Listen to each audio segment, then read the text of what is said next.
할렐루야. 편히 주무셨습니까? 오늘도 벅차고 설레이고 축복된 좋은 날입니다. 하나님이 주신 생명 얼마나 감사합니까?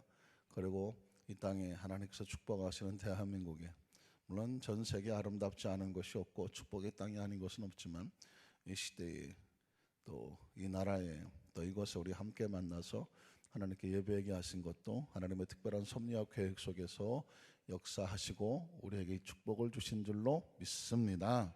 한번 따라 하실까요? 지혜와 정직이 악인으로부터 지켜줍니다. 지혜와 정직이 악한 것으로부터, 악인으로부터 우리를 지켜줍니다. 이런 제목으로 말씀 은혜를 나누기 원합니다. 아침부터 좀 이런 속담 얘기하긴 그렇지만, 뭐가 무서워서 피하는 것이 아니라 더러워서 피한다. 원래 표준말은 더러워서인데 조금 강조하다 보면 더러워서 피한다. 여러분, 굉장히 중요합니다. 여러분, 무섭지도 않은데 더럽다고, 더럽다고 왜 피해야 될까요? 왜 피해요? 더러운데 왜 피해요? 그게 나한테 튀면 같이 더러워지니까. 그렇죠? 그래서 생각이 멀쩡하고 정말 그런 부분에 대해서 예민한 사람들은 조금만 지저분하고 더러운 것들이 우리 얼굴에, 그렇죠? 우리의 마음에, 우리 육체에, 우리의 삶에 튀지 않도록 항상 깨끗하게 씻고 정결하게 유지하는 것, 육체적인 위생뿐만 아니라 마음의 위생, 건강의 위생, 영적인 위생까지도 이 부분에 대해서 아주 지혜로운 사람들은 철저하게 지키려고 애를 씁니다. 왜냐하면 더러운 것을 더러운 줄 모르고 함께 하다 보면 같이 더러워지기 때문에 그렇습니다. 그래서 여러분, 시편 1편에 보면 복 있는 사람은 뭐 하는 사람인가 했더니 잘 피해 다니는 사람입니다. 한번 따라 하실까요? 복 있는 사람은 잘 피해 다니는 사람입니다. 기억하십시오. 야, 이게 복 있는 사람이구나. 어떻게 하면 복 있는 사람인가 했더니 잘 피해 다니셔야 돼요. 시편 1편 1절로 2절에 보면 먼저 누구를 피해 다니느냐? 복 있는 사람은 누굴 피해요? 악인들의 꾀를 따르지 않습니다. 악인은 뭐냐면 이따가도 나오겠지만 하나님이 없다고 하는 사람이거든요. 하나님이 없으니 여러분 어떠십니까? 하나님이 없으니 자기가 하나님이잖아요. 자기가 주인이니까 자기 마음대로 살지 않겠습니까? 그러니까 하나님이 없다고 생각하고 하나님을 믿으려면 누구 주먹을 믿어라? 내 주먹을 믿어라 하면서 자기 중심적으로 사는 사람이니, 이런 사람하고 그 사람의 생각, 그 사람의 계획, 그 사람의 사업, 그 사람의 언행, 그 사람의 삶과 같이 따라다니면 어떻게 될까요? 같이 엉망진창 악인이 될 수밖에 없습니다. 그래서 복 있는 사람은 누구를 잘 피할 줄 알았으면 악인을 피해 다녀야 돼요. 두 번째, 죄인의 길에 서지 아니하며, 그렇죠? 죄인은 하나님이 있는 걸 알아요. 말씀도 알고 계명도 알아요. 그러나 그걸 무시하고 지키지 않는 사람입니다. 하나님 말씀을 모르지 않아요. 압니다. 그런데 때로는 기분과 감정과 내 생각과 상황적인 어떤 윤리와 어쩔 수 없었어, 이런 여러 가지 핑계를 대면서 그 말씀을 떠나가는 사람은, 이런 사람을 죄인이라고 말하는데, 이 죄인과 함께 서지 않는다는 게 역시 죄인을 피해 다니는 거죠. 왜 죄인을 피해 다닐까요? 죄인과 함께 돌아다니면 어떻게 될까요? 같이 죄를 짓게 되니까. 그래서 죄인을 피할 줄 알아야 되는 거죠. 세 번째는 뭘까요? 오만한 자들의 자리에 앉지 아니하고. 역시 오만하다는 사람은, 이 사람은 하나님을 압니다. 하나님 알아요. 믿기도 하겠죠. 그러나 문제는 뭐냐면 하나님이 필요 없어요.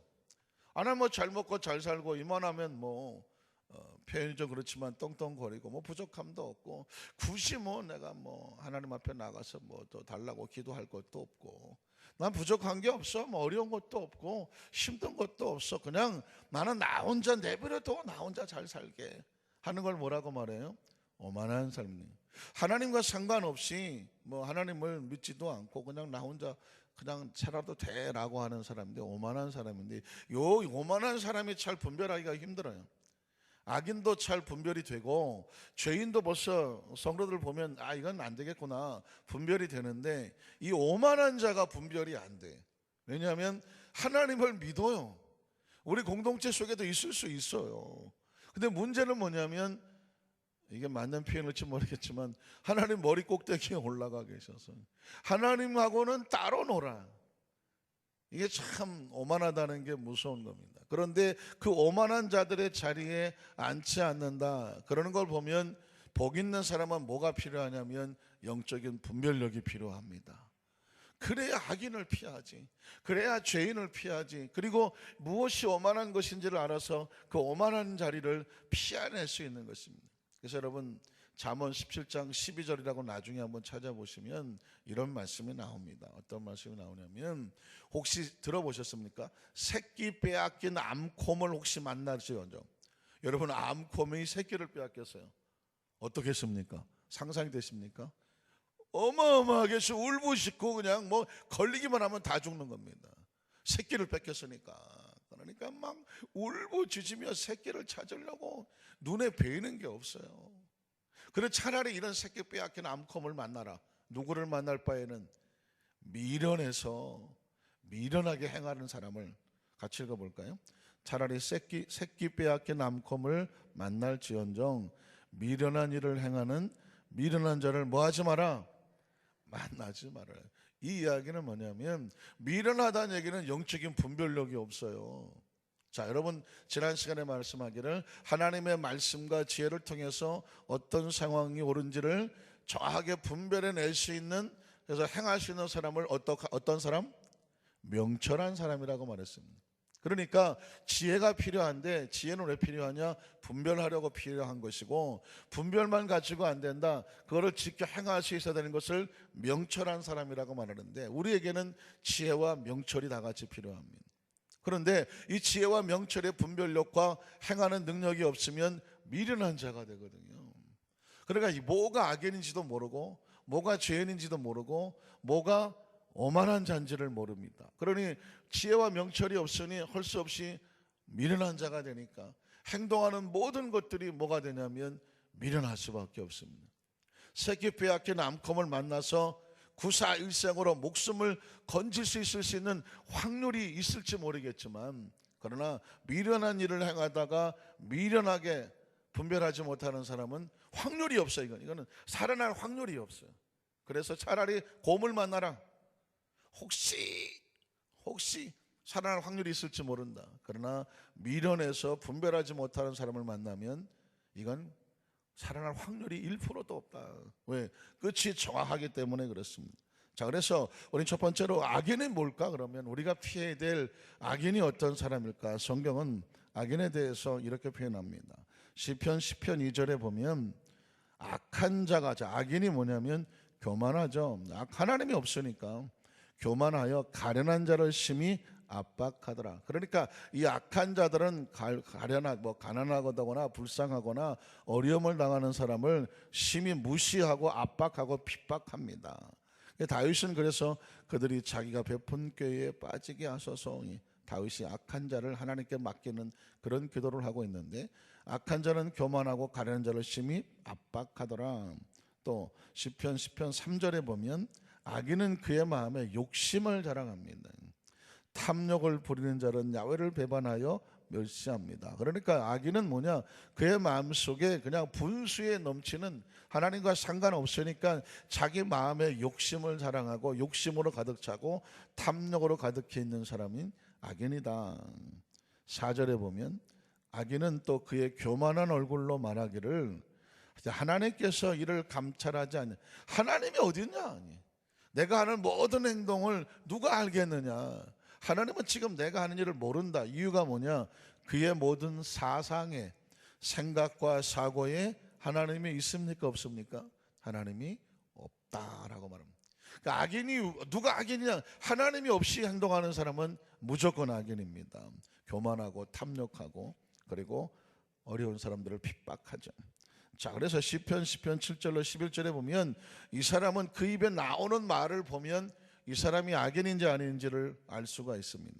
그 악인의 입에는 저주와 거짓과 포악이 충만한, 이 충만할 게 따로 있는데 저주가 충만하고 거짓이 충만하고 포악이 충만하고 그 혀 밑에는 문학적 표현이죠.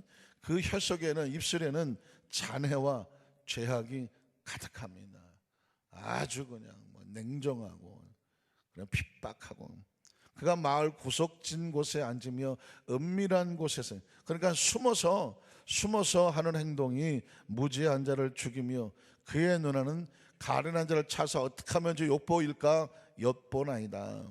사자가 자기 굴에 엎드린 같이 그가 은밀한 곳에 엎드려서 어디 좀 오늘도 내 핍박의 대상이 어디 좀 사기치거나 아니면 어떤 욕을 보이거나 아니면 무슨 자기 욕심을 채우거나 어떻게 괴롭히거나 가련한 자를 잡으려고 사자처럼 엎드려 있으니 자기 그물을 끌어당겨 가련한 자를 잡나이다. 그가 구풀이 엎드리니 그의 포악으로 말미암아 가련한 자들이 넘어지나이다.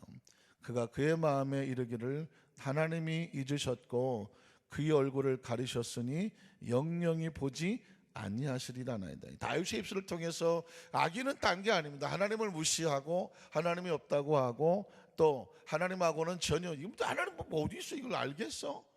이렇게 행동하는 것을 바로 악인이라고 말하는데 오늘 성경 본문에도 보면 악한 자가 하는 것이 잠언 2장 12절로 19절에 나와 있습니다. 악한 자의 길과 표역을 말한 자에게서 건져내리라.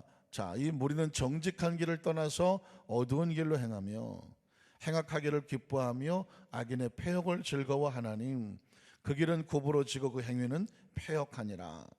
지혜가 또 너를 음녀에게서 말로 허린 이방 계집에게서 구원하리니 자 그는 젊은 이걸 마치 어떤 상황을 얘기하는 것 같기도 하면서도 사탄의 유혹이 우리를 이렇게 만든다는 거죠. 악인이 되면 이렇게 되죠. 젊은 시절에 짝을 버리며 그의 하나님의 언약을 잊어버린 자다. 그의 집은 사망으로 그의 길은 수월 지옥이라는 거죠.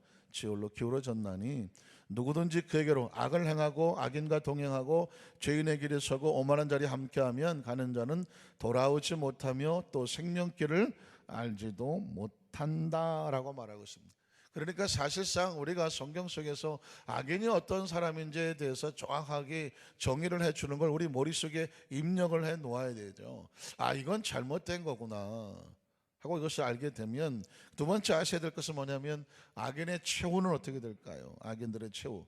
시편 1편 4절로 6절 우리가 시편 복 있는 사람에 대해서는 잘 알고 있지만 악인의 최후에 대해서 신경 써 보셨습니까? 악인들은 그렇지 아니하며 오직 바람에 나는 겨와 같도다. 참 표현이 절묘하죠. 저도 어렸을 때에 뭐죠? 밭이 아니죠. 논이죠. 논에다가 농사를 하셔서 다 추수를 하고 나면 나중에 탈곡을 하죠. 탈곡을 한 다음에 그 남은 낫가리들을 갖다가 논에다가 이렇게 쌓아놓고 그 옆에다가는 또 겨를 갖다가 한 무더기 쌓아놓으면 이 남자아이들은 그냥 못 지나가거든요. 또 낫가리 속에서 나무총을 만들어서 총싸움도 하고 그리고 겨를 보면 그 속에 숨어 들어가기도 하고 지금 생각하면 참 어이없는 일이지만 그 겨를 뒤집어 쓰고 들어가 숨어요. 총싸움 한다고. 그러니 머리고 그냥 겨를 뒤집어 썼으니 뭐가 되겠어요. 그런데도 불구하고 재밌다고 그러고 다니는 거예요. 재밌잖아요. 그 속에 숨어 있으면. 그런데 가만히 생각해 보니까 이 시편 기자가 그 상황을 설명하는 것 같아요. 산더미 같이 있는 겨가 있지만 뭐만 불어오면 바람만 부르면 순식간에 분명히 산 위에 우리가 볼 때는 이따만하니까 그런데 바람만 불면 다 날아가 버려요. 그러니까 그게 뭐예요? 허망하고 헛수고를 하는 거죠. 자, 그래서 악인들은 그런 벼와 같은 거예요. 악인들은 하나님의 심판을 견디지 못하며 죄인들이 의인들의 모험에 들지 못하리로다. 무릇 의인들의 길은 야훼께서 인정하시나 악인들은 어떻게 돼요? 망합니다. 그러니까 차라리 곰을 만나는 게 낫다니까. 새끼 빼앗긴 곰을 만나면 한번 해볼 수 있잖아. 이건 너 죽고 나 죽고 한번 해보자 라든가 열심히 달리기해서 도망을 간다든가 나무 위로 올라간다든가 살아날 확률이 있을지 모르지만 악인은 무조건 망하게 이건 방법이 없어요. 그래서 신앙생활하면서 하나님도 잘 믿어야 되지만 반대적으로 악도 잘 피해야 돼요. 잠언 11장 3절로 8절에 보면 악인들이 어떻게 무너지고 어떻게 망하는지 아십니까? 정직한 자의 성실은 정직한 자의 성실은요, 이게 손해보는 것이 아니라 자기를 인도합니다. 그러나 사악한 자의 패역은 당장 보기에는 무슨 사탕같이 달고 내가 뭐 좀 잘 되는 것 같지만 자기를 뭐하게 만들어요? 망하게 만들어요. 재물은 진노하신 날에 무익해. 그러니까 하나님의 심판이, 잘못 얻은 재물은 하나님의 심판이 있을 때에 마치 쌓아놓은 겨처럼 날아가. 그 겨가 나를 보호해 주지 못해. 재물이 나를 보호해 주지 못해. 공의는 죽음에서 건진다. 사람이 정의롭고 정직하면 아무리 어떤 상황 속에 있더라도 정의와 정직이 우리를 건져낸다는 것이죠. 완전한 자의 공의는 자기 길을 곧게 하려니와 악한 자는 자기의 악으로 말미암아 넘어지게 되어 있습니다. 악을 해놓으면 그것 때문에 내가 넘어져요. 그게 날 보호해 주지 않아요. 정의와 정직히 나를 보호한다는 거죠. 6절에 보면 정직한 자의 공의는 자기를 건지려니와 사악한 자는 자기 악에 잡히다. 그러니까 성경은, 특별히 잠언에는 우리 인생에 아주 놀라운 비밀이 있는데, 정의롭고 정직한 것이 혹시라도 손해보는 것 같고 약한 자의 모습처럼 보일지 모르지만 하나님의 차원에서 보면 정의롭고 정직하고 올바른 길을 가면 그게 나를 보호하고, 지금 당장 움켜쥐고 뭐 악하고 사악하고 옥심부리고 하는 것이 그 내 마음대로 하는 것이 잔뜩 움켜진 것 같지만 결국 그것 때문에 악에 잡히게 된다고 말하고 있습니다. 악인은 죽을 때 그 소망이 끊어져요. 그렇지 않겠습니까? 무슨 소망, 이 땅에서 자기 마음대로 하다가 이 세상을 떠나게 되니 죽을 때 무슨 소망이 있겠습니까? 그래서 여러분, 이 장례를 치를 때 염하는 사람 이야기를 들어보면 뭐 실제로 그런지 뭐 그 사람들 말이 거짓말은 안 하겠죠. 사람의 시체와 시신을 두고 염을 하다가 보면 수의를 입혀야 되는데 예수를 믿지 아니하고 그 속에 악으로 살던 사람은 이 손발이 이게 참 마음 이렇게 말대로 들질 않는다는 것이죠. 뭐가 돌아가야 옷을 입혀야 될 거 아니겠습니까? 그래서 안타까운 얘기지만 뭐 그 가족들이 들면 기절초풍할 얘기지만 아무도 없을 때 꺾는다고 그러더라고요. 안 돼, 이 손이 뭐 꺾여야 뭐가 들어갈까? 뻐청거리지 옷이 안 입혀진다 그러고 그 사람들 얘기는 그렇게 얘기하는 걸 제가 들어본 적이 있거든요. 그리고 벌써 이 지옥을 가는 사람들은, 악을 향해서 지옥에 가는 사람은 죽기 전에도 눈을 부릅뜨고 막 공포심에 죽어간다는 거예요. 천국을 가는 사람들은 편안하게 잠을 자듯이 천국을 가는 걸 보게 된 것을 보면, 악한 자는 죽을 때 소망이 없으니까 눈을 부릅뜨고 온몸이 뻣뻣해서 죽어갈 수밖에 없겠죠. 불의의 소망이 없어지느니라. 의인은 환난에서 구원을 얻으나 악인은 가는 길이 딱 한 군데예요. 어디로 가요? 망하는 길로, 자기 길로 가느니라고 말했습니다. 자, 그래서 여러분, 우리가 잠언에 지혜와 명철이 왜 필요하냐면 이 모든 것을로부터 우리를 지켜낼 수 있기 때문에 그렇습니다. 오늘 잠언 2장 20절을 보면 지혜가 너를 선한 자의 길로 행하게 한다. 그러니까 우리가 하나님의 말씀을 잘 듣고 지켜서 하나님의 방법을 안다는 것은 굉장히 중요합니다. 왜냐하면 우리가 선한 길을 가는 것이 아니라 우리의 머릿속에 들어놓은, 새겨놓은 말씀의 지혜가 우리를 선한 자의 길로 행하게 하며 의인의 길을 지키게 하는 것입니다. 그래서 여러분, 유대인의 교육이라는 것은 다른 거 아닙니다. 아주 어렸을 때에 머릿속에, 사고 속에, 의식 속에, 아예 무의식 속에 하나님의 계명을 끊임없이 듣게 하는 것입니다. 끊임없이 외우게 하는 것입니다. 오죽하면 여러분, 신명기 5장 6장에 보면 쉐마라고 해서 눈에 그냥 눈만 뜨면 하나님 말씀이 보이게 하는 거예요. 눈만 뜨면 말씀이 낭독되어 들리게 하는 것입니다. 눈만 뜨면 말씀을 마음번에 새겨서 주야로 묵상하는, 묵상이 뭐예요? 되새김질을 하는 거죠. 듣고 또 듣고 듣고 또 듣고 해서 이게 내 의식과 사고 속에 잡히게 해서 아직 나도 모르게 무의식적으로 말씀에 근거한 행동이 나오게 하는데, 그래서 유대인들은 그렇게 어렸을 때 교육을 시켜놓으면 전 세계 어디를 흩어지더라고 할지라도 그 의식으로 말씀의 교육도로 하나가 되는 것입니다. 이게 굉장히 중요한 것입니다. 교회학교를 우리가 하나님 앞 우리 교회에 보내주셔야 되는 이유가 뭐냐? 손주 손녀도 마찬가지입니다. 아주 어려서부터 명문 유치원에 보내는 것 뭐 좋은 일이겠지만, 그러나 아주 어려서부터 하나님의 말씀으로 양육되어 있으면 아무리 이제는 나이가 크면 부모가 따라다닐 수가 없잖아요. 뭐 이 사람이, 이 아이들이 뭐 이제 아이들이 아니라 성인이 됐겠지만 가서 어디서 무슨 일을 하는지 부모가 같이 성장해 놓으면 따라다닐 수가 없어요. 그런데 그 아이들을 안심하게 세상에 내놓을 수 있는 유일한 방법이 뭐냐면 하나님의 말씀을 어려서부터 양육하고 교육을 시켜 놓으면 이 아이들이 어디 가서 어떤 상을 만나더라도 그 말씀에 교육받은 대로 선택하게 됩니다. 제가 그런 말씀 한번 드렸나요? 저도 저는 아예 거의 모태신앙을 어려서부터 교회에서 다녔고 늘 성경 말씀으로 교육을 받았는데 제가 제 자신이 이해가 되지 않았던 것은 제 사춘기 시절 다 남자 여자 사춘기 시절 지나는데 사춘기 시절에 중고등학교 학생들이 하는 일이 뭐가 있습니까? 이제 학교에서 공부 끝나고 나면 어느 정도 머리가 커지면 아이들이 우리 집에 놀러 갈래? 또 보면 그 친구들 중에서 좀 형편이 괜찮은 애들은 양주도 꺼내와요. 이거 우리 아버지가 몰래 먹는 건데 한 잔씩 할래? 고등학교 1학년, 2학년 때 이거 한 잔씩 할래? 그러면 그게 참 반응이 없네. 여기는 정말 거의 수도원과 같아서 우리 안산교회 성도들은 전혀 처음 듣는 그런 얘기죠. 저는 속세에 있다가 와갖고 그런 일을 볼 때 남자들은 여러 가지 객기도 있고 그거 한 잔 먹어보자 할지 않겠습니까? 그러다 보면 남자들 그런 것도 이런 거 있는데 제가 자랄 때 보니까 딱 어느 선이 있는데 그 선을 못 넘겠더라고. 난 안 돼. 아이들이 우리 아버지가 그 양담배 피는 거 있는데 양담배 한번 펴볼래? 그런데 이게 우리 자랄 땐 교회 문화에서 자랐고 저는 말씀 교육에 자랐고 부모 아버님도 담배를 안 피셔서 그런지 모르지만 담배를 핀다는 의식이 없으니까 그걸 왜 하지? 하면서 저는 딱 스톱이 걸리더라고. 스톱이. 이게 제가 왜 난 아이들하고 같이 하면서 다 같이 모여서 오늘 어디 가자고 하는데 내 생각에 딱 여기까지는 같이 가는데 그 선을 못 넘겠더라고요. 이유를 지금 와서 생각해 보니까 그 선은 누가 정해놓은 선입니까? 하나님의 말씀이 내 머릿속에 의식 속에 이게 딱 선을 정해놓았어요. 교육은 선이에요.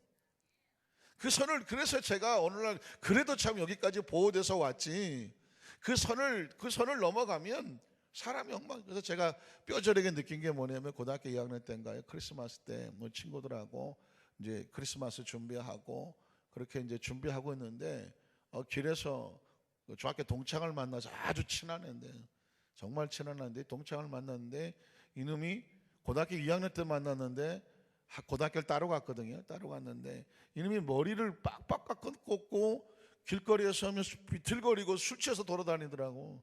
너무 반가워서 너 어떻게 된 거야? 그랬더니 얘는 집안도 좋고 여러 가지 부족함이 없어 자기 하고 싶은 대로 막 하고 사는 아이인데 공부도 잘 했거든요. 같이. 그랬는데 몇 년 뒤에 만났더니 길거리에서 그러고 다니더라고요. 그래서 왜 그러냐 했더니 얘가 소년원에 들어갔다 나왔더라고요. 뭔 잘못했는지 모르지만. 그래서 이 술 취해갖고 제 옆에 있는 교회 다니는 친구한테 막 시비를 걸고 얘가 막 그러길래 다음에 보자. 아직까지 안 보고 있잖아요. 그때 딱 돌아서면서 제 머릿속에 학교 다닐 때는 걔가 부럽기도 했어요. 집안도 넉넉하고 자기 하고 싶은 대로 하고 가고 싶은 데 다 가더라고요. 근데 가만히 생각해서 불과 1, 2년 사이에 딱 보니까 제 머릿속에는 말씀이 있었고 그 머릿속에는 자기가 하고 싶은 건 있었던 것 같은데 그 고등학교 2학년 때 보니까 저는 교회에 가서 크리스마스 준비를 하고 있는데 얘는 길거리에 술이 취해서 돌아다니고 있더라고요. 그래서 제가 느낀 게 있습니다. 지나간 세월이지만 교육이 이런 것입니다. 신앙은 교육입니다.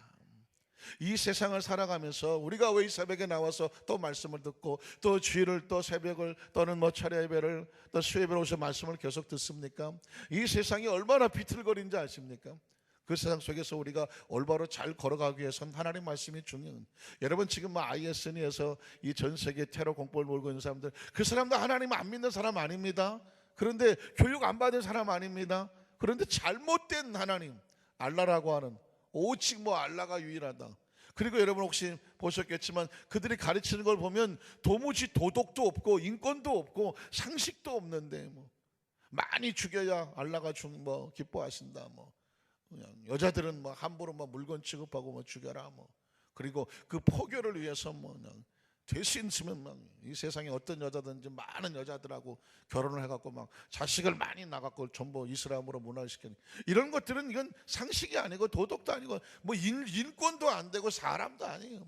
이 잘못된 신앙을 가지면 더 무서운 존재가 되게 이 교육이 이렇게 만드는, 그 사람들이 왜 그렇게 자신의 몸에 폭탄을 들고 돌아다니면서 같이 자폭을 해도 자기 목숨 왜 안 아까울까요? 교육을 그렇게 받았어요. 너 이렇게 해서 네 목숨을 알라를 위해서, 거룩한 성전을 위해서 드려라. 그러면 너는 그 이스라엘에서 말하는 천국에 가서 수십 명의 여자들이 너를 이렇게 이렇게 좀 도와주고 큰 나무 밑에서 잘 먹고 잘 살 거다. 이걸 상식도 말도 안 되는 그런 교육을 어려서부터 받아 놓으니까 그들이 행동을 한다는 말입니다. 마찬가지죠. 크리스천들은 하나님 말씀으로 양육해 두지 않으면 이 세상에 악인도 될 수 있고 죄인도 될 수 있고 스스로 모르고 오만한 자가 될 수가 있는데, 바로 하나님의 말씀을 교육을 잘 받아 놓으면 지혜가 이 모든 것으로부터 우리를 건져준다는 거죠. 21절 한번 볼까요? 대저 정직한 자는 땅에 거하며 완전한 자는 땅에 남아있으리라. 22절. 그러나 악인은 땅에서 끊어지겠고 간사한 자는 땅에서 뽑힐 것이다. 이 말씀은 평생 저와 여러분이 하나님 앞에 삶을 살아가면서 이렇게 살아왔고 앞으로도 이 말씀을 붙잡고 지혜롭고 명철한 우리 성도 되시기를 주님의 이름으로 축원합니다.